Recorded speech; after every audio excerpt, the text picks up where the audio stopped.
এই যে দেখছো খালি ড্রাম পড়ে আছে, খালি হয়ে গেছে। আর এই যে ছোট ড্রামটা দেখছো, এটাও একটু আছে, শেষ হয়ে গেছে।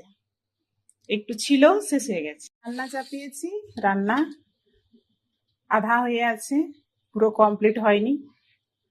তো সব রান্না আধা আধা হয়ে আছে, পুরো কমপ্লিট হয়নি। গ্যাস শেষ হয়ে গেছে।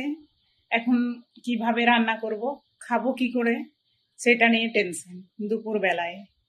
আর এমন হয়েছে এই এলাকায় কোথাও কোথাও মানে গ্যাস পাওয়া যাচ্ছে না। গ্যাসের প্রবলেম খুব। গ্যাস বন্ধ আছে, কোনো দোকানে গ্যাস নাই, পাওয়াই যাচ্ছে না। আমরা নিজের বাড়ি থেকে বাইরে এসেছি কাজ করতে, বাইরে বিদেশে, যেহেতু মানে চেনা জানা জায়গাও নয় যে লকড়ি ফকড়ি কেটে রান্না করব সেটাকে নিয়ে। তো প্রবলেমটা আমাদের বেশি হচ্ছে। হয়ে গেছে না, আমার বর গিয়েছে লকড়ি পোড়াতে, কেননা না নিয়ে আসলে আমি রান্না করতে